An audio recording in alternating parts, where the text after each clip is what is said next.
தக்காளி ஊறுகாய். தக்காளி ஊறுகாய்க்கு வந்து நான் கடுகு போட்டு பூண்டு தட்டி வச்சுருந்தேன், அதையும் போட்டு கருவேப்பிலை போட்டிருக்கேன். இதெல்லாமே வந்து நல்லெண்ணெயில் தான் வதக்கணும், அப்போ தான் டேஸ்ட்டாக இருக்கும். நெக்ஸ்ட்டு வந்து தக்காளியை நல்லா பொடியாக அரிஞ்சு ஃபஸ்ட்டு எண்ணெய் ஊற்றி பெருங்காயம் போட்டு அப்புறம் தக்காளியை அரிஞ்சதையும் போட்டு 2 திருப்பிட்டு தக்காளி வணங்கிறதுக்காக உப்பு போட்டேன். அப்புறம் தக்காளி கொஞ்சம் ஒரு பாதி வெந்ததுக்கப்புறம் வணங்கி வந்ததுக்கப்புறம் அதில் வந்து நமக்கு தேவையான மிளகாத்தூள், நான் வந்து காஷ்மீர் சில்லி போட்டிருக்கேன், சில்லி பவுடர். அது நமக்கு தேவையான அளவு போட்டுட்டு மஞ்சத்தூள் கொஞ்சம் போட்டு அப்புறம் அது நல்லா வணங்கின உடனே ஆஃப் பண்ணி ஆற வச்சு அரைச்சி வச்சுருக்கேன். இதை இது கூட ஆட் பண்ணிடுவேன். இப்போது அரைச்ச தக்காளி விழுதை இது கூட ஆட் பண்ணிட்டேன். இதை நல்லா கலந்து விட்டு உப்பு போதுமான்னு பார்த்துட்டு உப்பு நம்ம கொஞ்சம் போட்டுக்கலாம். எங்கள் வீட்டில் எல்லோரும் காரம் கம்மியாக தான் சாப்பிடுவாங்க, அதனால் நான் கம்மியாக தான் மிளகாத்தூள் போட்டிருக்கேன். வேணுங்கிறவங்க அவங்களுக்கு தேவையான அளவு போட்டுக்கோங்க.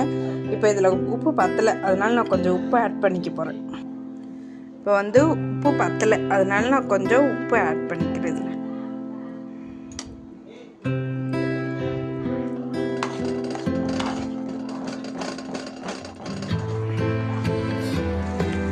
நம்ம ஊற்றின எண்ணெயெல்லாம் மேலே தெளிஞ்சு வர ஆரம்பிச்சிருச்சு. இப்போது நல்லா கொதிச்சிச்சு. இந்த ஸ்டேஜ் போதும்.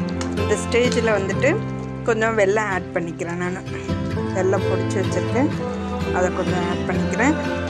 வெல்லம் சேர்க்குறதுனால நமக்கு சுவை இன்னும் கொஞ்சம் அதிகமாக கொடுக்கும், நல்லாயிருக்கும். இனிப்பாக இருக்கும்லாம் யாரும் பயப்படாதீங்க, நல்லாயிருக்கும். வெல்லம் போட்டால் அந்த சுவையே தனி.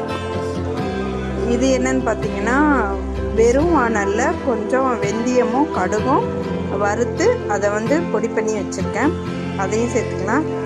ஆக்சுவலாக நான் இன்றைக்கி வீடியோ எடுக்கணுங்கிற பிளானிங்கே இல்லை எனக்கு, எல்லாமே கடகடன்னு செய்ய ஆரம்பிச்சிட்டேன். அப்புறம் தக்காளியை அரைச்சி ஊற்றும் போது தான் சரி உங்கள்கிட்ட ஷேர் பண்ணலாமேன்னு தோணிச்சு ஒரு வீடியோவாக எடுத்துகிட்ருக்கேன். எவ்வளோதான், தக்காளி ஊறுகாய் ரெடி ஆகிடுச்சு. அப்படியே ஆஃப் பண்ணிவிட்டு இதை ஓப்பன் பண்ணியே வச்சிடணும் ஆறுற வரைக்கும்.